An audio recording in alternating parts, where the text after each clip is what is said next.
ముందుగా గురువు గారైన పత్రిజీ గారికి, వంశీ సార్ గారికి, హైమా మేడం గారికి వేల కోటి కృతజ్ఞతలు. ఈరోజు టాపిక్ అయితే సామూహిక ధ్యానం ద్వారానే సామాజిక శాంతి. సామూహిక ధ్యానం ద్వారానే సామాజిక శాంతి టాపిక్. అయితే ముందుగా టాపిక్ లోని వెళ్లే ముందు ఒక చిన్న కథ చెప్పుకొని టాపిక్ లోకి వెళ్దాం మాస్టర్స్. కథ ఏంటంటే మహాభారత కురుక్షేత్రం యుద్ధం అయిపోయింది. యుద్ధం అయిపోయిన తర్వాత బలరాముడు కృష్ణుడు ఈ విధంగా మాట్లాడుకుంటున్నారు. బలరాముడేంచి అన్నయ్య కృష్ణుడికి తమ్ముడికి ఈ విధంగా అడుగుతున్నారు, అసలు ఎందుకు ఈ యుద్ధం, దీనివల్ల ఏంటి లాభం, ఎంతో మంది చనిపోయారు, మనుషుల్లోని అజ్ఞానం పెరిగిపోతుంది, ఎంతో మంది చనిపోయారు, రక్తపాతం ఇంత అవసరమా, ఎందుకు ఈ యుద్ధం వల్ల ఏంటి లాభం అని బలరాముడేంచి కృష్ణుడికి అడుగుతుంటే కృష్ణుడు ఈ విధంగా సమాధానం చెప్తున్నాడు. ఏంటంటే, ఇప్పుడు ధర్మరాజు ఉన్నాడు. ధర్మరాజు జోదం ఆడడానికి వెళ్తాడు. జోదం ఆడుతుంటుంటాడు. జోదం ఆడుతునేటప్పుడు అతనికి తెలుస్తుంటుంటది నేను ఓడిపోతున్నాను అని. కానీ అతను ఆపడే మళ్ళీ ఆడుతుంటుంటాడు, ఇంకా ఓడిపోతుంటాడు, మళ్ళీ ఆడుతుంటాడు. అతనికి ఎరుక అక్కడ కోల్పోతాడు. అతను ఎప్పుడైతే ఎరుక కోల్పోతాడో అతను ఇంకా జోదం ఆడుతూనే ఉంటాడు. అంటే ఆశ పుడుతుంది. మనిషి అయిన తర్వాత ఆశ పుట్టడం సహజం. కానీ ఎప్పుడైతే నువ్వు ఎరుకలోని ఆ ఆశని అక్కడతోనే ఆపుతావో అప్పుడే పైకి వస్తావు, లేదంటే అక్కడతోటి కూరుకుపోతావు. దానివల్లే ఈ కురుక్షేత్రం అనేది మొదలవుతుంది. అదొకటి. రెండోది, కర్ణుడు అనేవాడు ఉన్నాడు. అతను ఎంతో దానం చేస్తుంటుంటాడు. అడిగిన వాళ్ళకి లేదు కాదు అనుకుంటాను. కానీ దానం చేసేటప్పుడు ముందుగా చూడాలి, అతను మంచివాళ్ళ చెడ్డవాళ్ళ, అతను కోరికలు కోరుతున్నారు, వాళ్ళకి అవసరమా కాదా. లేదు కాదు అనేది మంచిదే, కానీ దానివల్ల అతను తెలియకుండానే ఎన్నో కోల్పోతాడు. అంటే మంచి వాళ్ళు వస్తారు, చెడ్డవాళ్ళు వస్తారు కోరికలు కోరుకోవడానికి. అతను ఇంకా నా అంతటి వాడు లేడు అనే ఒక అహంకారంతో అతను కోరిన వారికి, అడిగిన వారికి లేదు కాదు అనుకుంటా ఇస్తుంటుంటాడు. అతను దాని వల్ల కూడా అతను ఎంతో కోల్పోతాడు. ఎందువల్ల అది మంచిదే, దానం ఇవ్వడం మంచిదే, కానీ అది ఎంతవరకు అవతల వాళ్ళకి అవసరం అని తెలుసుకొని దానం ఇవ్వాలి. దానివల్ల కూడా అతనే నష్టపోతాడు. మూడోది, ధృతరాష్ట్రుడు. ధృతరాష్ట్రుడు అతనికి కళ్ళు లేవు, కానీ పుత్రులు ఏమి చేస్తున్నారో అని తెలుస్తుంది ధృతరాష్ట్రుడికి. పుత్రులు మీద ప్రేమతోటి అతను గుడ్డివాడైపోతాడు. అప్పుడే వాళ్ళు చేసిన తప్పుల్ని అరికట్టున్నట్లయితే ఈ కురుక్షేత్రం అనేది రాదు. కానీ వాళ్ళు తప్పుల మీద తప్పులు చేయడం తండ్రికి తెలుస్తుంటుంటది. కానీ ప్రేమ కొలిది వాళ్ళు చేసిన తప్పుల్ని ఖండించకుండా వాళ్ళు ఇంకా మౌనం వహిస్తుంటుంటాడు. ఎప్పుడైతే ఎరుక కోల్పోతాడో అది కురుక్షేత్ర యుద్ధానికి అదొక కారణం అవుతుంది మాస్టర్స్. కుంతీదేవి ఆమెకి ఒక వరం దొరుకుతుంది. కానీ ఆ వరాన్ని ఏ విధంగా ఉపయోగించాలో అనేది ఆమె ఆలోచించకుండా ఏదో నోటుకొచ్చింది కోరేస్తుంది. దానివల్ల ఆమె కోల్పోతుంది, ఎంతో బాధ వహిస్తుంది. నోటికొచ్చింది కోరడం వల్ల ఎరుక కోల్పోయింది. ఇంకొకటి ద్రౌపది దేవి ఆమె ఒకానొక సందర్భంలోని నవ్వుతుంది. ఆ నవ్వడం వల్ల అక్కడ ఆమెకి తోచినట్టే నవ్వుతుంది, కాకపోతే ఆ ఉండే సందర్భం వల్ల ఆమె ఒక దోషిగా నిలబడుతుంది. దోషిగా నిలబడి కురుక్షేత్ర యుద్ధానికి ఆమె ఒక కారణమవుతుంది. ఇంకొకటి దుర్యోధనుడు. దుర్యోధనుడు అతను చెప్పిన మాటలు వినడం వలన గుడ్డివాడైపోతాడు. ఎలాగా అంటే శకుని చెప్పిన మాటలు గుడ్డిగా నమ్ముతాడు. అతను ఏటి చెప్తే అది దానికే అతను పని కట్టుకొని పని చేస్తాడు. కానీ అది కూడా ఒక కారణం అవుతుంది యుద్ధానికి. ఇంకొకటి భీష్మ పితామహ. అతను ఎంతో యోధుడు, గొప్ప వ్యక్తి, ఎంతో బలశాలి. కానీ అతను ఒక వాగ్దానం చేస్తాడు. ఆ వాగ్దానానికి కట్టుబడి ఉంటాడు. నేను చేసిన వాగ్దానం అనుకోని. ఆ వాగ్దానం తిరస్కరించాలంటే అతని చేతిలోనే. కాకపోతే వాగ్దానం చేసిన భంగం కలుగుతుంది అనే ఉద్దేశంలోని అతను అతని కళ్ళ ముంద ఎంతో మోసం జరుగుతున్నప్పటికీ ఆ వాగ్దానానికి కట్టుబడి ఉండిపోతాడు భీష్మ పితామహుడు. ఆ విధంగా కూడా అతను కురుక్షేత్ర యుద్ధానికి ఒక కారణమవుతాడు. అశ్వత్థాముడు ఎంతో గొప్ప వ్యక్తి. ఇప్పటికీ చిరంజీవిగా ఉన్నారు అనుకొని అంటుంటారు. అయితే అతను చేసింది పడుకునే ఉండే పిల్లలకి అతను చంపేస్తాడు. అది ఎంత పాపం. ఆ విధంగా కూడా కురుక్షేత్ర యుద్ధానికి ఒక కారణమవుతుంది. గాంధారి, ఆమె కళ్ళకి గంతలు కట్టించుకుంటుంది. పిల్లలు చేసిన తప్పులు ఆమెకి కూడా తెలుస్తుంటుంటాయి. తన పిల్లలు అనే ఉద్దేశంలోని చేసిన తప్పులు అని ఆమె బయటికి ఒక మాట మాట్లాడదు. ఒక మాట మాట్లాడినా పుత్రులు ఏదో మంచి తోవకి వచ్చున్నేమో, కానీ ఆమె ఏమీ మాట్లాడదు. తల్లిగా తన చేసిన పుత్రుల మీద ప్రేమతోటి. అదొక కారణం అవుతుంది కురుక్షేత్ర యుద్ధానికి. ద్రోణాచార్యుడు, అతను పంచ పాండవులకి, కౌరవులకి ఇతను ఒక పెద్ద గురువు. అయితే ఇతను చెప్పిన మాట నమ్మడం వల్లే ఇతను కూడా ఒక కారణం అవుతాడు.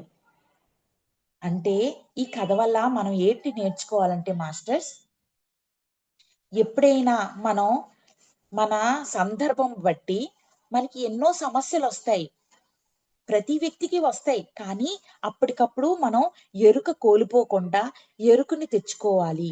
ఎప్పుడైతే మనం ఎరుక కోల్పోతామో మన పతనానికి మనమే కారణమవుతాం మాస్టర్స్. అయితే ఈ ఎరుక కోల్పోకుండా ఉండడానికి వంశీ సార్ మనకి ఎంతో సహాయం చేస్తున్నారు. ఎన్నో విధాలుగా ఎన్నో క్లాసులు చెప్తూ మనకి మోటివేట్ చేస్తున్నారు. ఈ విధంగా ఈ కథ నుంచి మనం నేర్చుకోవాలి మాస్టర్స్. అయితే ధ్యానం గురించి టాపిక్.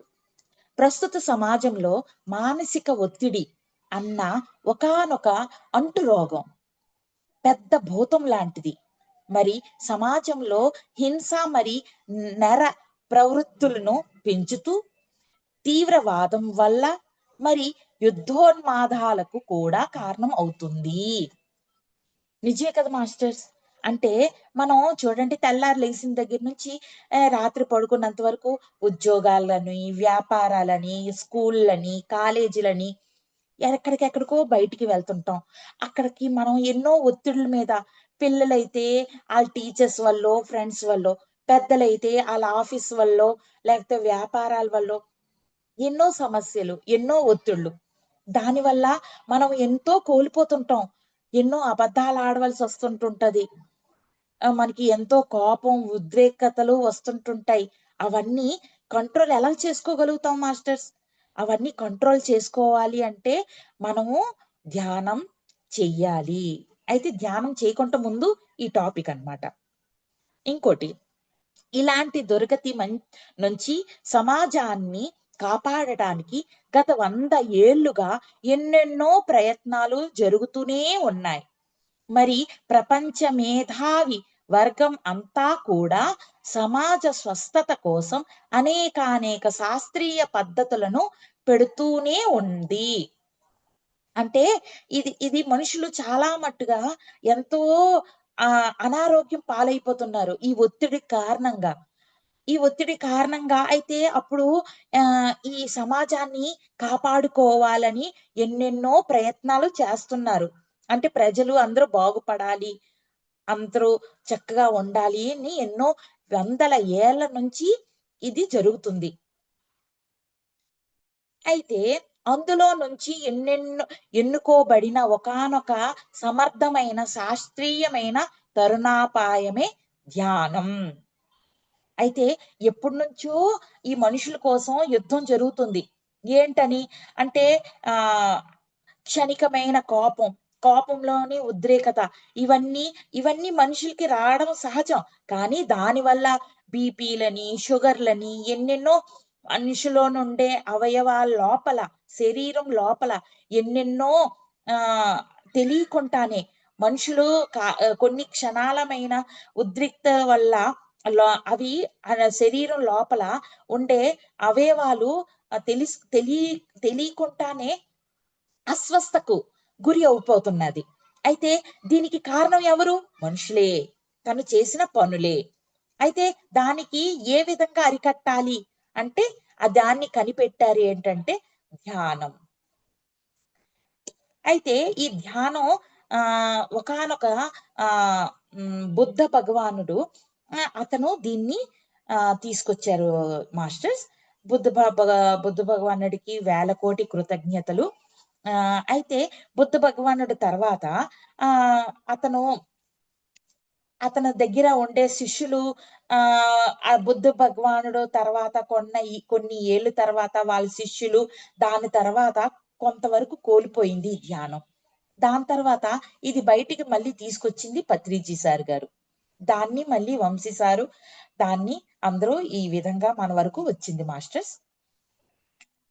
అయితే ధ్యానం చేయడం వల్లే మనం ఎంతో మన శరీరం అవయవాలు, మన శరీరంలో నుండే కోపాలు, ఉద్రేకతలని మనం కంట్రోల్ చేసుకోగలుగుతున్నాం మాస్టర్స్. మీరు మీలోని మీరే వచ్చిందో లేదో తెలుసుకోగలుగుతారు. ధ్యానంలోకి రాకుండా ముందు మనం ఎలాగున్నామో, ధ్యానం చేస్తున్న తర్వాత ఇప్పుడు మనం ఎలాగుందో, మనలోని ఏ విధంగా మార్పులొచ్చాయో అని మీలో మీరే పోల్చుకోండి మాస్టర్స్. అయితే ఇంకో చిన్న పిట్ట కథ చెప్పుకుందాం మాస్టర్స్. ఒక చెట్టుంది. ఆ చెట్టుకి కొమ్మలు, ఆకులు అన్నీ ఉన్నాయి. అయితే ఒక మరి చెట్లు పుట్టలు వండిన తర్వాత పళ్ళు, కాయలు కూడా ఉంటాయి కదా! అలాగే చెట్లోని ఒక మంచి పండు, కాయలు అన్నీ ఉన్నాయి. అక్కడి నుంచి ఒక మనిషి ఆ విధంగా నడుచుకుంటూ వెళ్ళిపోతుంటుంటే, ఆ పండు చూసాడు, తినాలనిపించింది. తినాలి దేనికనిపించింది? నోటికనిపించింది. కానీ దేనితోని చూసాడు? కళ్ళతో చూసాడు. కళ్ళతో చూసాడు పండుని. నోటితో తినాలనిపించింది నోటికి. మరి అక్కడ ఈ 2 పనిచేశాయి. దాని తర్వాత ఆ 2 పనిచేసినంత మాత్రాన ఆ నోటికొచ్చేది కదా పండు. కాళ్ళతోని చెట్టు వరకు నడుచుకొనెళ్ళాడు. దాని తర్వాత కాళ్ళతో నడిస్తే ఏటవుతది? కాళ్ళతో నడిచి మాత్రమే చెట్టు దగ్గరికెళ్తాడు. దాని తర్వాత చేతులేటి చేస్తాయి? ఆ పండుని కోసాయి. చూడండి మాస్టర్స్, కళ్ళని చూసింది, నోటిని తినాలనిపించింది, కాళ్ళతో చెట్టు వరకు నడుచుకొనెళ్ళింది, చెయ్యిని పండు పట్టుకొని కోసింది. కోసిన తర్వాత అదంతా శుభ్రంగా తుడుచుకుంటూ పండుని నోట్లో పెట్టుకొని లపలపా, లపలపా తింటాడు. తింటా ఆ చెట్టు పెంచిన మనుషులుంటారు కదా! రైతులు. అది చూస్తారు కదా! అలాగే కూర్చొని ఉండరు కదా రైతులు. ఆళ్ళేటి చేశారు, అమ్మో! ఈడెవడో వచ్చి మన పళ్ళు, కాయలు కోసుకొని తినేస్తున్నాడని ఆళ్ళేటి చేస్తారు, ఒక పెద్ద కర్ర పట్టుకొనొచ్చి పరిగెట్టొచ్చి టపటపా, టపటపా అని బాదుతారు. ఎక్కడ బాదుతారు? ఈపు మీద బాదుతారు. ఆ ఈపు పట్టుకొని ఏడుస్తది. నేనేం పాపం చేశాను? కళ్ళు చూసింది, నోరు తినాలనిపించింది, చెయ్యి కోసింది, కాలు నడిచింది. నేనేదైనా తప్పు చేశానా పరమేశ్వరా? నాకెందుకీ దెబ్బలు? అని వీపేంచి బాధపడింది. వీపు బాధపడితే కన్నీరెక్కడి నుంచొచ్చింది? ఫస్ట్ చూసిందే కళ్ళు. అక్కడి నుంచి వచ్చే కన్నీరు. అయితే ఈ కథ వల్ల మనం ఏటి తెలుసుకోవాలంటే మాస్టర్స్, మనం చేసిన కర్మ అంటే కళ్ళు, నోరు, చేతులు, కాళ్ళు ఇవన్నీ తప్పు పని చేసింది. అయితే ఈపికి పడింది శిక్ష. అంటే ఇదంతా అనుభవించింది ఒక శరీరం. మనం గత కాలంలో చేసిన కర్మలు ఈ కాలంలో మనం అనుభవిస్తున్నాం. అనుభవించడం ఖాయం. అయితే మనం ఇప్పుడు అనుకుంటాం, మనం ఈ జన్మలోని చేయలేదు కదా! మరి ఎందుకు మనం ఇది అనుభవిస్తున్నాం? అయితే ఈపులాగే ఇది ప్రశ్న. కానీ ఈపులాగే ఈ ప్రశ్న. మనం చేసిందే కదా గత కాలంలోని కర్మ. కాబట్టి మనం చేసిందే కాబట్టే మనమే అనుభవించాలి. ఈ శరీరం, చేతులు, కాళ్ళు మనదే కదా! అంటే మనం చేసిందే మనం అనుభవిస్తాం మాస్టర్స్. అది ఈ కాలమైనా, గత కాలమైనా. అది ఎక్కడికి పోదు. చేతులు, కాళ్ళు, నోరు, కన్ను ఈ శరీరానిదే. గత కాలం కూడా ఈ శరీరానిదే. అంటే మనం చేసుకుందే మనం అనుభవిస్తాం. అది చేతులు, కాళ్ళన్నీ ఈ శరీరానిదే. నువ్వు శరీరం అంతా తప్పు చేసి ఈపికి శిక్ష పడొద్దు అంటే పడకుండా ఉంటుందా? తప్పకుండా పడుతుంది. అది ఏ కాలమైనా. కాబట్టి ఏ కాలం కర్మైనా అది కర్మ అనుభవించాల్సిందే. కానీ వంశీ సార్ వల్ల గత కాలం కర్మలు మనం చూసుకుంటూ, కర్మలు దగ్ధం చేసుకుంటూ ముందడుగు ఏస్తున్నాము. అది వంశీ సార్‌కి ఎంతో కృతజ్ఞతలు చెప్పుకోవాలి మాస్టర్స్. మళ్ళీ ధ్యానానికొచ్చేద్దాం మాస్టర్స్. అయితే నిరంతర ధ్యాన సాధన. మనం ఎల్లప్పుడూ నిరంతర ధ్యాన సాధన చేస్తేనే మనం చేసుకున్న కర్మలు దగ్ధం చేసుకోగలుగుతాము. లేదు అంటే దగ్ధం చేసుకోలేము మాస్టర్స్. అన్నది ఒకానొక సాధకుడు యొక్క వ్యక్తిగత, సామాజిక, అత్యంత శాస్త్రీయమైన పద్ధతిలో శుద్ధి చేసి, ఆ సాధకుడిని మానసిక ఒత్తిడి నుంచి విముక్తం చేస్తుంది. అతడిని స్వస్థత పరిచి, అతడు సమతుల్యతా స్థితిలో ఉండేటట్లు చేస్తుంది. అదేమిటంటే ధ్యానం. అంతే కదా మాస్టర్స్! ఇప్పుడు చూడండి, మనం ఎంతో ఎన్నో తప్పులు చేస్తాం. నోటితోటి, చేతలతోటి. ఎన్నో అబద్ధాలాడతాం. కానీ ఈ ధ్యాన సాధన చేయడం వల్ల మనకి ఎన్నో శక్తులు అంటే తెలియకుండా మన శరీరం లోపల అశ్విని దేవతలుంటారు.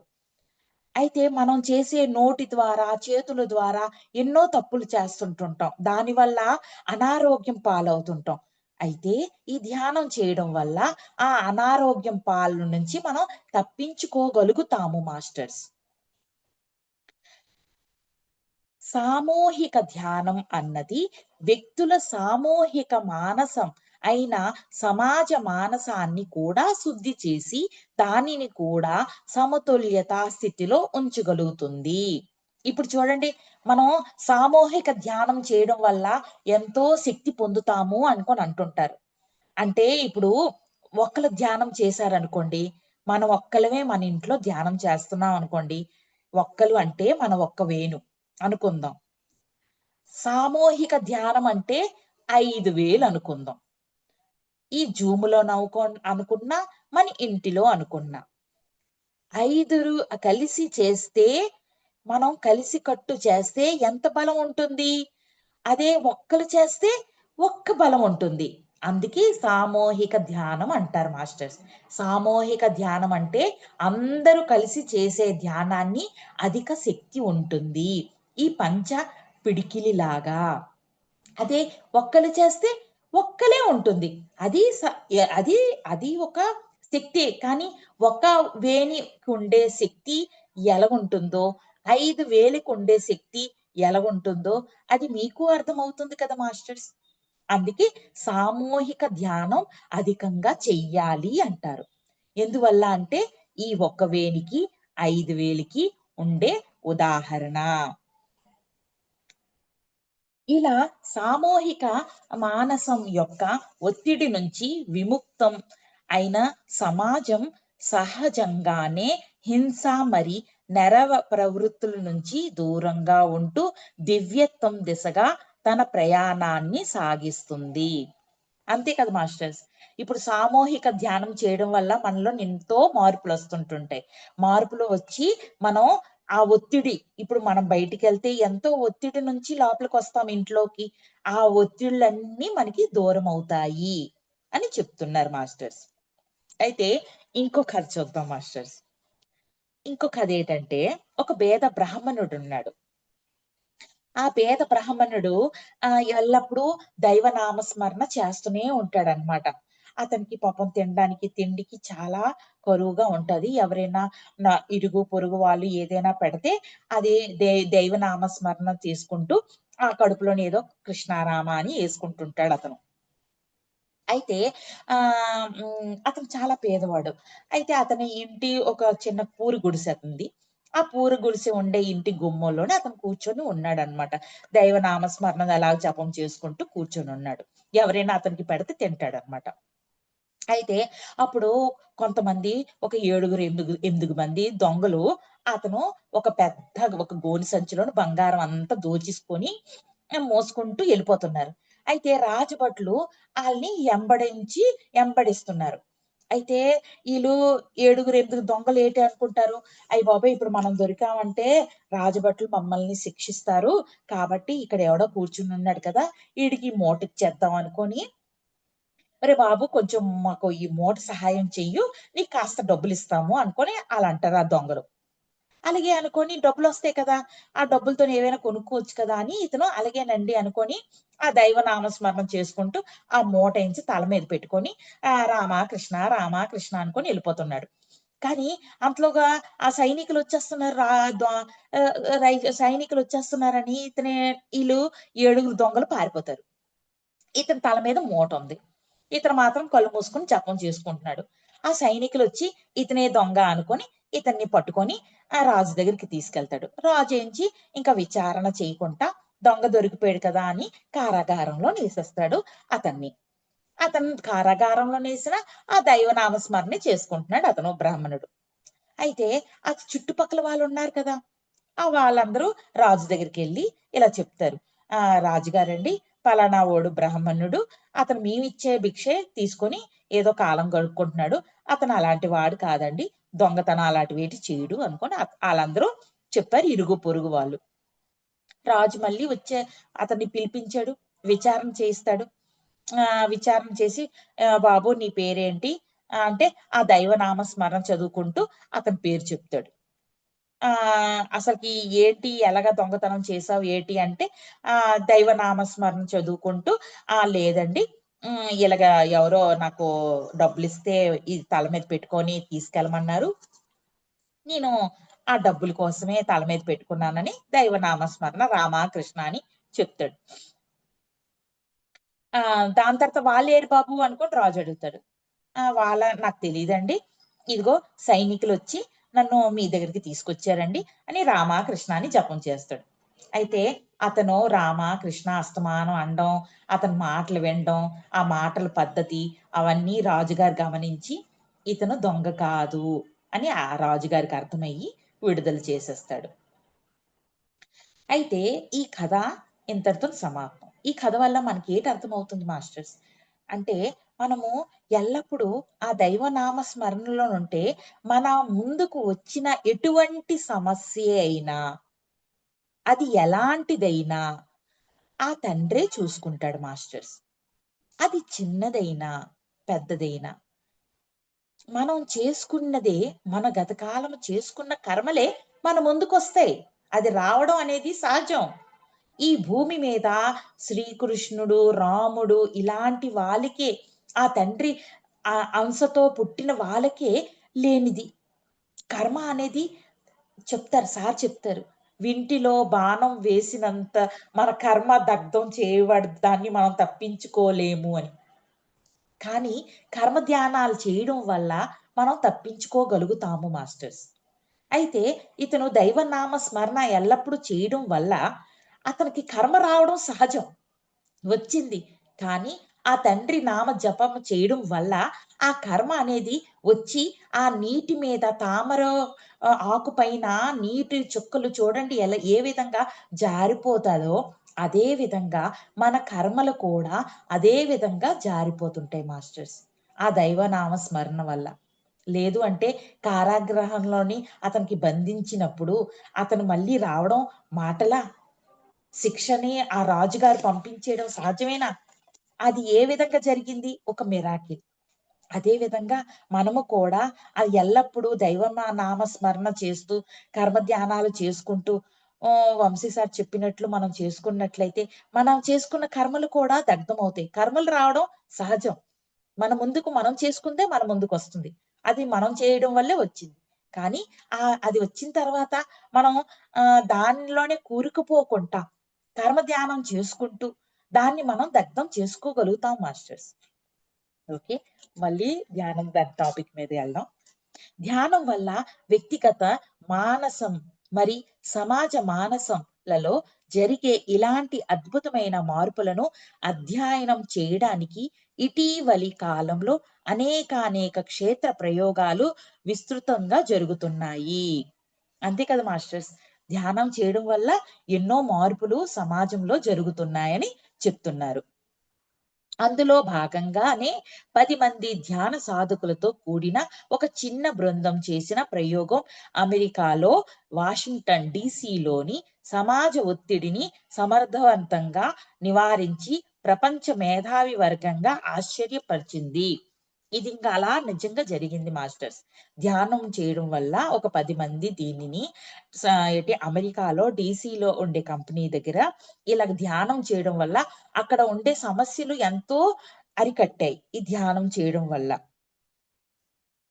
అయితే ఇంకో చిన్న కథ చూద్దాం మాస్టర్స్. అయితే కథ ఏంటంటే ఒక కాళికాదేవి ఆలయం. ఆలయంలోని భక్తులందరూ భజన చేస్తున్నారు. మరి కాళికాదేవి దీపం పెట్టాము, పూజ చేస్తున్నాం. పూజ చేసేటప్పుడు మరి ప్రసాదం కూడా పెడతాం కదా! ప్రసాదం ఏదో ఆళ్ళకి తోచినట్టు ఒక లడ్డూలు పెట్టారు మాస్టర్స్. ఇలాగ రోజు జరుగుతుంది. రోజు లడ్డూలు పెడుతున్నారు. కానీ దీపం పెడతారు, లడ్డూలు పెడతారు. మరి భజన చేయడానికి టైం పడతది కదా! భజనంతా అయ్యేటప్పటికి. మరి ఈ భజనంతా అయ్యేటప్పటికి అక్కడ ఏటవుతుంది అంటే, చీమలు కృష్ణారామ నడుచుకుంటూ, నడుచుకుంటూ వచ్చి ఆ లడ్డూలకి పడుతున్నాయి. ఆ లడ్డూలకి పట్టి ఆ చీమలేంచి లపలపా, లపలపా తింటున్నాయన్నమాట. మరి అవి తింటుంటే ప్రసాదం అందరి చేతికొస్తుంటుంటే అయితే చీమలు చచ్చిపోతాయి. లేదు అంటే అది అందరూ అయ్యో! కొంచెం నచ్చుకోరు కదా! చీమలు పట్టింది ప్రసాదం. ప్రసాదం అని దైవ ప్రసాదం అని భావిస్తారు కొంతమంది. కొంతమందేంచి అయ్యో! చీమలు పట్టేసాయా అని కొంచెం కొంచెం అసహించుకుంటారు. మొత్తానికి ఈ విధంగా జరుగుతుంది రోజును. అయితే ఒకరోజు ఒకతను ఆలోచించాడు. చీమలొస్తున్నాయి, రోజు పట్టేస్తున్నాయి లడ్డూలకి. ఏటి చేద్దాం అని ఆలోచించి, ఆ లడ్డూలకి పట్టి వచ్చే తావుంది కదా! చీమలొచ్చే తావ. ఆ తావలోని కొంచెం పంచదార ఏస్తాడు ఒకతను. పంచదార ఎయగానే ఆ చీమలు ఆ లడ్డూలు వరకు ఎళ్ళిపోకుండా, ఆ పంచదారాన్ని పట్టుకొని వాటి గృహానికి ఆ చీమలెళ్ళిపోయాయి. అయితే హ్మ్. ఈ విధంగే మనుషుల జీవితం కూడా మాస్టర్స్. మనుషులు పుడతాడు. పుట్టిన తర్వాత కొంత చదువు చదువుతాడు. చదివిన తర్వాత చదివిన తర్వాత మరి ఒక చదువులోనే ఒక ఆలోచనొస్తది కదా!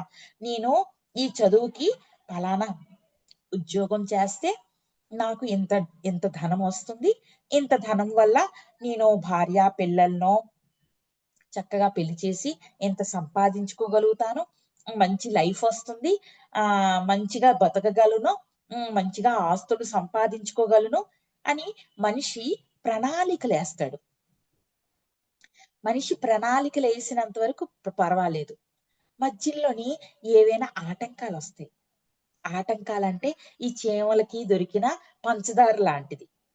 పంచదార రాగానే చీమలేటి చేసాయి లడ్డూల వరకు ఎళ్ళిపోకుండా పంచదారాన్నే పట్టుకొని కృష్ణారామ అని వాటి గూటికి అవి వెళ్ళిపోయాయి. మనుషులు కూడా అవే.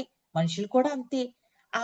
ఆళ్ళకుండే ఆలోచనలు ఒక ఒక తగ్గట్టుగా యేసుకునేటప్పుడు మధ్యన ఏవైనా ఆటంకాలొచ్చాయనుకోండి, అక్కడితోనే వాళ్ళు ఆపేసి వాటికి తగ్గట్టు ఆళ్ళు మలుచుకుంటారు. ఇది ఒకరి గురించి కాదు మాస్టర్స్. అందరి జీవితంలోను అంతే. ఎవరైతే తన పుట్టుకతో ఒక ఆలోచన ప్రణాళిక మీద వచ్చి, తన ఆలోచన రహితంగా ఎళ్ళిన వాళ్ళు నూటికి కొంతమంది మాత్రమే. ఒకలో ఇద్దరో లెక్క పెట్టుకుంటే. అందరూ వాళ్ళకుండే ఇబ్బందుల వల్ల, వాటికుండే సమస్యల వల్ల అక్కడితోటి ఆళ్ళ ఆలోచనని ముగించేస్తారు. ఆళ్ళకి అందిన దాంటితోటే చూడండి, నక్కకి పుల్లంటి ద్రాక్ష పళ్ళు దొరకపోతే ద్రాక్ష పళ్ళుకి ఎగురుతది, ఎగురుతది దొరకకపోతే ఇది పుల్లనా అనుకోని నడుచుకుంటూ ఎళ్ళిపోతది కదా! అదే విధంగా మనుషులు ఆటికి ఆలో ఎ ఆళ్ళకి చేతనైన వరకు వెళ్తారు. ఒకవేళ ఇంకా వెళ్ళలేని పక్షాన ఆ! దీనితోటే మనం సంతృప్తి చెందుతాంలే అని అక్కడితోటే ముగించేస్తారు మాస్టర్స్. అయితే దీనివల్ల ఈ కథ వల్ల మనకేటి అర్థమవుతుంది మాస్టర్స్? మనము ఒకటి సాధించాలి, ఒకటి పొందాలి అంటే మనము ఎంతో కృషి చెయ్యాలి. అది మనకి ఎన్నో ఆటంకాలు రావడం సహజం. ఆటంకాలు రావడం సహజం. ఆటంకాలొచ్చాయి అంటే మనం చేసుకునే కర్మలే మనకి ఆటంకాలుగా వస్తాయి. కానీ ఆ ఆటంకాలొచ్చాయని మనం ఎప్పుడైతే మనం ఇంకా దానిని మనం హ్మ్, స్వీకరించేస్తామో అక్కడితోని ఇంకా మనం ఇంకా ఇంక ముందుకెళ్ళలేము మాస్టర్స్. ఇప్పుడు ఒకటో క్లాస్ నుంచి 10థ్ క్లాస్ వరకు మనం ఎళ్ళాలి అంటే 1, 1, 1 మనం పాస్ అవుతూ వెళ్తుంటేనే 10థ్ క్లాస్ వరకు ఎళ్తాము. అంతేగాని మూడో క్లాస్‌లోనో, ఐదో క్లాస్‌లోనో మనం ఫెయిల్డ్ అయిపోయామంటే 10థ్ క్లాస్ వరకు ఎళ్తామా? ఎళ్ళలేం. కానీ 10థ్ క్లాస్ వరకు ఎళ్ళాలి అంటే మళ్ళీ మనం పరీక్ష రాయాలి. ఆ పరీక్షలోని నెగ్గాలి. నెగ్గిన తర్వాత ఇంకో క్లాస్‌కెళ్ళాలి. అదే విధంగా మన జీవితం కూడా మాస్టర్స్. మనం జీవితంలోను కూడా ముందుకి వెళ్ళాలి అంటే, దానికి మనం వచ్చే ఒత్తిడుల్ని అధిగమిస్తూ ముందుకి సాగాలి. మనకొచ్చే సమస్యలతోటే మనం దండం పెట్టుకొని దాన్ని ముగిసించేసుకుంటే, మనం ముందుకి ఎళ్ళలేం మాస్టర్స్. ముందుకి ఎళ్ళాలి అంటే, మనం సాధించాలి. ముందడుగెయ్యాలి. మనం ముందే అడుగు ఎప్పుడేస్తామో, అప్పుడే మనం ముందుకి ఎళ్ళగలుగుతాం మాస్టర్స్. లేదు అంటే అక్కడితోటే మనం అంతమైపోతది. అది మన జీవితం అవ్వనివ్వండి, ఏదైనా అవ్వనివ్వండి. ఈ కథ వల్ల మనం అది నేర్చుకోగలుగుతాం మాస్టర్స్. అయితే ఇప్పుడు మనం చెప్పుకుంటున్నాం కదా! వాషింగ్టన్‌లోని ఎన్నో మార్పులు చేశారు అనుకోని. అయితే వాషింగ్టన్‌లోని, డీసీలోని చలికాలంలోని, మరి వేసవి కాలంలో మధ్య ఉన్న 6 నెలల కాలంలో వాతావరణంలో కలిగే ఉష్ణోగ్రత మార్పుల వల్ల సాధారణంగా ప్రజలు కొంత అసహనంతో కూడిన ప్రవర్తనతో ఉంటారు. ఇదే కాలంలో వారిలో నేర ప్రవృత్తి కూడా పెరుగుతుండడం క్రిమినాలజిస్టు ద్వారా నమోదు చేయబడుతుంది. ఇప్పుడు చూడండి, వాతావరణంలోని ఎన్నో మార్పులు జరుగుతుంటుంటాయి. మరి వాతావరణంలోని ఏ విధంగా మార్పులు జరుగుతాయో, అదే విధంగా మనుషుల్లోని కూడా మార్పులు జరుగుతుంటాయి కదా! అని ఆ విధంగా ధ్యానం చేసిన వాళ్ళు దాన్ని నమోదు చేస్తున్నారు మాస్టర్స్. అంటే వాతావరణంలోని చూడండి, కాలానుకూలం బట్టి ఏ విధంగా మార్పులు జరుగుతుంటాయో, అదే విధంగా మనుషుల్లోను కూడా మార్పులు జరుగుతుంటుంటాయి. అయితే అమిత అసహనంతో, ఘర్షణతో కూడిన మనస్సుతో వాళ్ళు ఒక్కొక్కసారి ఏ కారణం లేకుండానే యుద్ధ వాతావరణాలను సృష్టిస్తుండడం వల్ల అక్కడ పోలీసులు స్టేషన్‌లో కూడా ప్రతి ఏటా లెక్కలేనన్ని కేసులు నమోదయ్యాయి. అయితే అక్కడ అమెరికాలోని డీసీ కంపెనీలోని అక్కడ ఏరియాలోని అంటే వాతావరణం అనుకూలంగా బట్టి అక్కడ గొడవలు కూడా ఎక్కువ వచ్చి, ఆ పోలీస్ స్టేషన్‌లోని ఎక్కువ మంది ఉండడం, పోలీసులు చిరాకు పడడం, ఏటి మనుషులు, ఏటి గొడవలు అనుకోని ఆళ్ళెంతో గుర్తించారు ఆళ్ళు పోలీసులు. కానీ ఈ ధ్యానాలు అక్కడ ఎప్పుడైతే ఎక్కువయ్యాయో, ఈ ధ్యానం అవ్వడం ఎక్కువ కారణాల వల్ల ఆ పోలీస్ స్టేషన్‌లు కూడా అలా మనుషులు తగ్గడం క్రమేపీ జరిగింది మాస్టర్స్. ఇది అలా జరిగిన స్టోరీ మాస్టర్. అంటే ధ్యానం చేయడం వల్ల చూడండి మనుషుల్లోని ఎంత మార్పు. ఎల్లప్పుడూ గొడవలు, గొడవల వల్ల పోలీస్ స్టేషన్‌లకెళ్ళిపోయి, పోలీస్ స్టేషన్‌ల నిండా మనుషులతోటి ఉండే కాలం నుండి ధ్యానం చేయడం వల్ల ఆ పోలీస్ స్టేషన్‌లోని మనుషులు ఎళ్ళే కాలానికి, తగ్గడం కాలానికి వచ్చేసారంటే ఎంత మార్పు జరిగింది చూడండి మాస్టర్స్. అయితే ఇప్పుడు ఇంకో చిన్న పిట్ట కథ చెప్పుకుందాం మాస్టర్స్. ఒక తల్లి కొడుకున్నారు. అయితే ఆ తల్లి కొడుకులు పెద్దయిపోయాడు కొడుకు.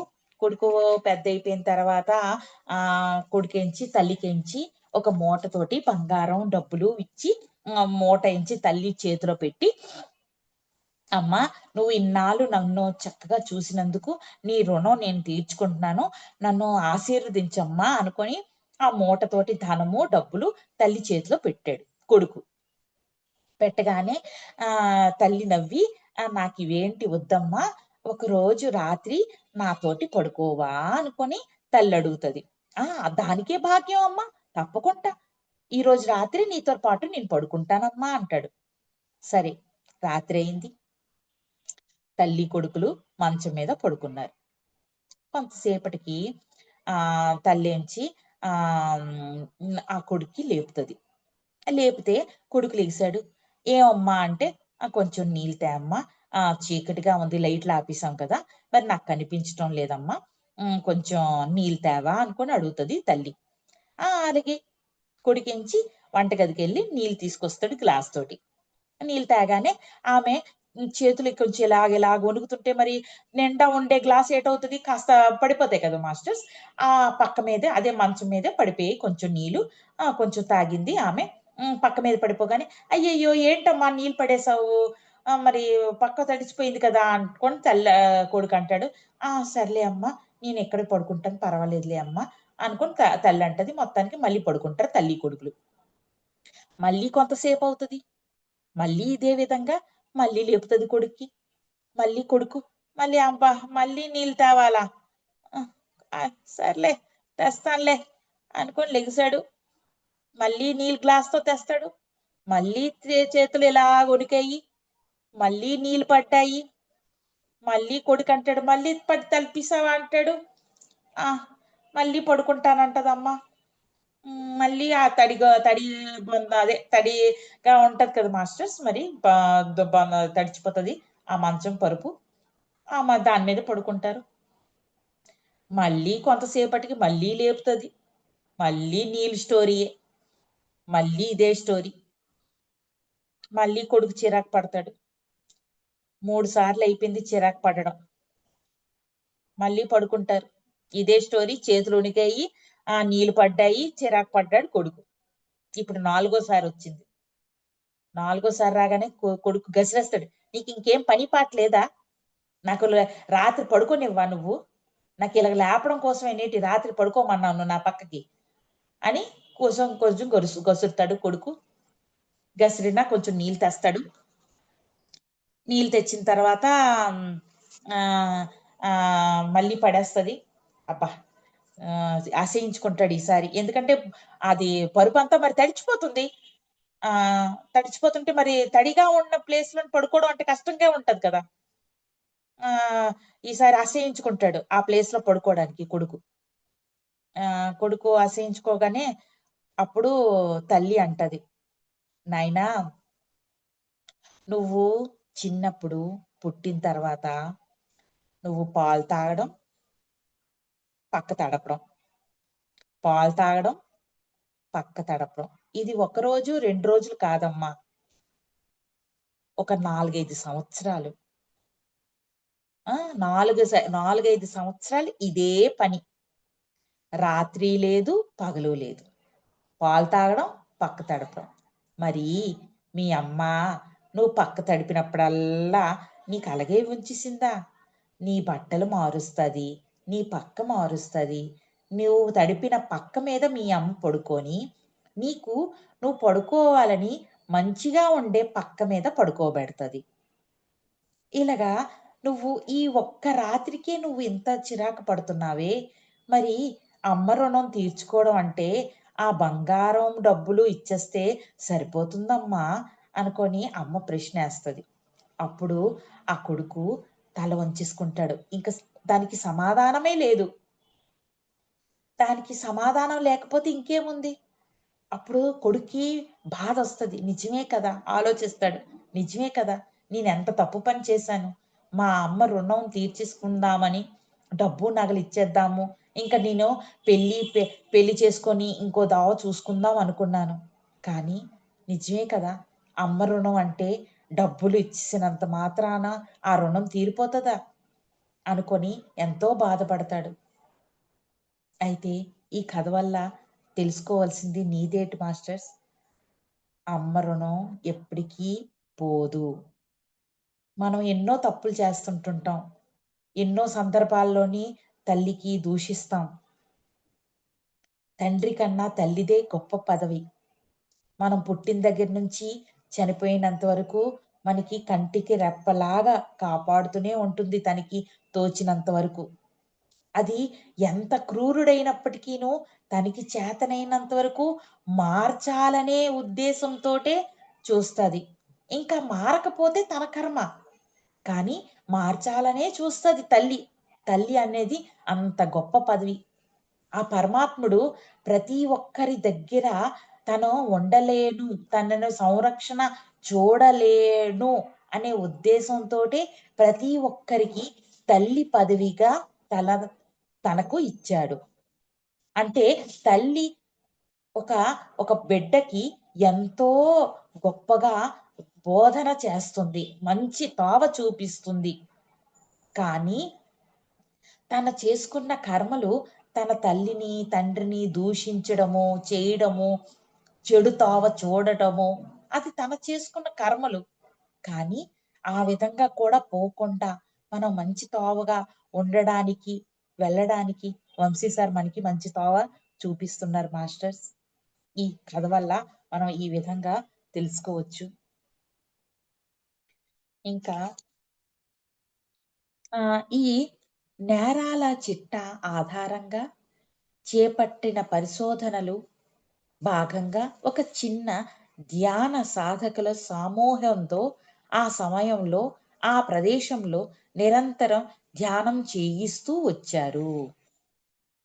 అయితే ఆ అమెరికాలో డీసీ అనే ప్రాంతంలో ఇంకా అలాగా మనుషులులోని కోపాలు, తాపాలు తగ్గడం, ఆ తగ్గడం వల్ల ఆళ్ళు చెడు పనులు చేయకుండా ఉండడం ఇలాగలాగా జరుక్కుంటూ వచ్చాయి మాస్టర్స్. అయితే లాస్ట్‌గా ఒక పెట్ట కథతోని ముగిస్తున్నాను మాస్టర్స్. ఇది అలాగా జరిగిన వృత్తాంతం మాస్టర్స్. ఈ పిట్ట కథ అనేది. గూడగూచి అనేది ఒక ఆమె పేరు. ఒక చిన్న పాప గూడగూచి అనేది. ఆమె తన తల్లి, తండ్రితోటి ఎంతో ప్రేమగా, అనురాగంగా ఉంటుంది ఆ చిన్న పాప. అయితే తండ్రి, తల్లి ఒక పక్క ఊరికి ఎళ్లి రావాల్సిన అర్జెంట్ పనుంది. ఎళ్ళాలి తప్పకుండా. మరి ఈ పాపకి మరి ఆళ్ళు రోజు దైవ ప్రార్థన, శివయ్యకి పూజ చేయడం, హ్మ్. ప్రసాదం పెట్టిది ఆళ్ళు బ్రాహ్మణులనమాట. అయితే కుటుంబం సమేతంగా అందరూ ఎళ్ళిపోతుంటుంటే, మరి ఆ కోవిలి పనులు ఎవరు చూస్తారని ఆ చిన్న పాపకి చెప్తాడు తండ్రి. "అమ్మా, రోజు తండ్రికి దీపారాధన చేసి నైవేద్యం పెట్టమ్మా" అనుకోని చెప్తాడు. "ఆరగింపు చెయ్యమ్మా" అని ఆ పాపకి. చెప్తాడు. మరి నేను ఊరు నుండొచ్చేటప్పుడు నీకు మిఠాయిలు, బొమ్మలు, బట్టలు అన్నీ తెచ్చి పెడతానమ్మా అని చెప్తాడు తండ్రి. ఆ! అలాగే నాన్నగారు అనుకోని అంటది ఆ పాప. ఆ పాపకేటి ఒక 6, 7 సంవత్సరాలు అంతే. తల్లి, తండ్రి ఎళ్తారు పరాయి ఊరికి. అయితే ఆ అమ్మాయి కోవిలంతా శుభ్రం చేస్తది. ఆమెకి తోచినట్టు దీపారాధన చేస్తది. తండ్రికి, శివయ్యకి ప్రసాదం పెడతది పాలు. ఇంక చూస్తది కూర్చొని. శివయ్య వచ్చి ఆమె ఉద్దేశ్యం ఏంటి? శివయ్య వచ్చి పాలు తాగుతాడేమో అని ఆమె ఉద్దేశం. అంటే తండ్రి చెప్తాడు ఆరగింపమని. అంటే ఆమెకి అర్థమైన ఏటి తండ్రే వచ్చి తాగుతాడని. శివయ్య వచ్చి తాగు అనుకోని అంటుంటది పాప. కానీ మరి విగ్రహం నుంచి ఎవరైనా వస్తారా? రారు కదా! అయితే ఆమె కూర్చొని చూస్తది. ఆరగింపు తండ్రి వచ్చి తాగు అంటది. ఏమి పాలు బాగోలేవా? మరిగించిన పాలు పెట్టాలా? లేదంటే నెయ్యెయ్యాలా? లేదంటే వెన్నెయ్యాలా? పాలల్లోని పంచదార ఎయ్యాలా? వచ్చి తాగు. మా నాన్న నువ్వొచ్చి తాగకపోతే నాకు మిఠాయిలు, బొమ్మలు, బట్టలు తేరు. వచ్చి తాగవయ్యా అని ప్రాధేయపడతది. ఆ పాప పశ్చాత్తాపం చూసి ఆ తండ్రి శివయ్య ఆ విగ్రహంలో నుంచొచ్చి పాలు గిన్నె తీసుకొని తాగుతాడు. ఆ పిల్ల ఆనందిస్తది. మళ్ళీ విగ్రహం లోపల శివయ్య వెళ్ళిపోతాడు. ఇలాగా ఒక వారం రోజులు జరుగుతది. రోజు వచ్చి ఆమె పాలు పెడతది. అతను తాగుతాడు, ఎళ్ళిపోతాడు. ఆ గిన్నె పట్టుకొని ఇంటికెళ్ళిపోతది. ఇలాగ రోజు జరుగుతుంది ఆ కోవిల్లోని. మొత్తానికి ఒక వారం రోజులు గడిచిన తర్వాత తల్లి, తండ్రి వస్తారు. అయితే పాప చెప్తది. నాన్న రోజు ఇలాగా శివయ్యకి పాలు పెడుతున్నాను, ఆరగింపు చేస్తున్నాను. అతని భాషలోని. ఈమె భాషలోని ఆరగింపు అంటే శివయ్య వచ్చి తాగడం. ఆరగింపు చేస్తున్నాను అంటే తండ్రి ఎంతో సంతోషిస్తాడు. పోన్లే తండ్రికి ఆరగింపు చేస్తున్నావా అని అతని భాషలో అతనికి అర్థమైంది. అయితే అప్పుడు నాన్న నా కోసం ఏమైనా తెచ్చావా? అంటే బట్టలు, చాక్లెట్లు, మిఠాయిలు ఇవన్నీ తెచ్చి చూపిస్తాడు తండ్రి. ఆ పిల్ల చాలా ఆనందపడతది. మరి పాలు ఏవమ్మా గిన్నెలోని ఈరోజు పాలేవంటే, అదేంటి ఆరగింపు చేశాను. శివయ్య వచ్చి తాగేసాడు. అప్పుడు చెప్తది శివయ్య వచ్చి తాగేసాడు. ఆరగింపు చేశాను. శివయ్య వచ్చి తాగేసాడు. తండ్రికి కోపమొస్తది. ఇది ఇలాంటి అబద్ధాలు కూడా నేర్చుకుంటుంది. చిన్న చిన్న పిల్ల కాదు. అబద్ధాలెక్కడి నుంచి నువ్వు నేర్చుకుంటున్నావు? ఆరగింపు చేసిన తర్వాత శివయ్య వచ్చి తాగేయడం ఏంటి? అనుకోని, లేదు నాన్న ఆరగింపంటే శివయ్య వచ్చి తాగేస్తున్నాడు. పద నాకు చూపించు. అయితే ఆ మరుసటి రోజు తెల్లారి ఇద్దరు లెగిసి స్నానం చేసి తెల్లారేసరికి పాలు పట్టుకొనెళ్తది. మరి శివయ్య కదా! ఆ రోజు పెడితే పాలు శివయ్య తండ్రున్నాడు కదా! రాడు శివయ్య ఆ రోజు. ఆ పిల్లకి బాధొచ్చేస్తది. ఇదేంటి రోజు వచ్చి తాగుతున్నాడు శివయ్య వచ్చి, ఈరోజు ఎందుకు తాగటం లేదు? రా వచ్చి చూడు మా నాన్న కూడా వచ్చారు కదా! రా వచ్చి చూడు శివయ్య అనుకోని పిలుస్తుంది ఆ పాప. కానీ వచ్చి తాగడు. బాధపడిపోతుంటది ఆ పాప. ఈ తండ్రికి కోపమొచ్చేస్తుంటది. ఈ పిల్లేంచి అబద్ధాలు కూడా నేర్చేసుకుంటుంది అని కొట్టడానికి చెయ్యి తీసి కొట్టబోతుంటాడు. ఆ తల్లి ఆ పాపేంచి ఆ శివయ్య చుట్టూరు పరిగెడుతుంటుంటది. పరిగెట్టి ఇంచుమించుగా ఒక 50 ప్రదక్షిణాలవుతాయి. పరిగెడుతుంటది. తండ్రి కూడా పరిగెడుతుంటుంటాడు కొట్టడానికనమాట పాపకి. అంటే పాపకి అతని ఉద్దేశ్యం ఏంటి? పాప అబద్ధం ఆడుతుందని. మొత్తానికి అలా పరిగెట్టి, పరిగెట్టి ఆ శివయ్య విగ్రహం ఉంటది మాస్టర్స్. ఆ విగ్రహం ఇలాగ ఓపెన్ అవుతది. ఆ ఓపెన్ అవ్వగానే ఆ పాప దాంట్లోనికెళ్ళిపోతది. ఆ తండ్రి చెయ్యి ఆ తలపైన ఇంక టచ్ కూడా అవ్వదు. అది అలాగ తండ్రి చూసి ఆశ్చర్యపోతాడు. ఇది నిజమేనా? కల నిజమా? ఇది అలాగ జరిగిన స్టోరీ మాస్టర్స్. అంటే ఇక్కడ మనం ఈ స్టోరీ వల్ల నేర్చుకోవాల్సిందేటి అంటే, మనం పశ్చాత్తాపం, పరివర్తన, ప్రాయశ్చిత్తం మనం ఏ విధంగా చేస్తే, ఆ తండ్రి స్వయంగా వస్తాడు మాస్టర్స్. మనం మన సమస్యలు ఏ విధంగా మనం పశ్చాత్తాపం పడి చేస్తామో, ఆ విధంగా వచ్చి తండ్రి స్వీకరిస్తాడు, వింటాడు. కానీ మనం చెప్పాలి. మనం చెప్తేనే వస్తాడు. ఆ పిల్ల వచ్చింది, చెప్పింది. స్వీకరించమని. అతనొస్తున్నాడు రోజు. పాలు తాగుతున్నాడు. కానీ తండ్రి నమ్మలేదు. తండ్రి కూడా పూజ రోజు చేస్తున్నాడు. ఆళ్ళు బ్రాహ్మణులు. రోజు పూజ చేస్తున్నారు. కానీ తండ్రి కంటికి ఒక విగ్రహమే. ఆ తండ్రి కళ్ళ కాకుండా ఆ పాప కళ్ళలోనే ఆ విగ్రహం కాదు. ఆ తండ్రినే శివయ్యనే చూసింది. అతనిలోని శరీరంతోటే గోడ గూచి అనే పాప శరీరంతోటే అతనిలోని ఐక్యం అయిపోయింది మాస్టర్స్. ఇది అలా జరిగిన వృత్తాంతం. అయితే ఈ కథ వల్ల మనం ఏం తెలుసుకోవాలి? పశ్చాత్తాపం, పరివర్తన, ప్రాయశ్చిత్తంతోనంటే మనం ఎటువంటి కర్మ చేసినా, మన గతకాలం చేసిన కర్మలు కూడా దగ్ధమైపోతాయి మాస్టర్స్. ఈ విధంగా ఈ ధ్యానాలు క్లాసు ముగుస్తుంది మాస్టర్స్. సామూహిక ధ్యానం, సామాజిక ధ్యానం. ఇంత మంచి అవకాశం ఇచ్చిన హైమా మేడం గారికి వేల కోటి కృతజ్ఞతలు. నా తోటి మిత్రులు చక్కగా ధ్యానం చేసిన, చక్కగా క్లాస్ వినిన వారందరికీ కృతజ్ఞతలు మాస్టర్స్.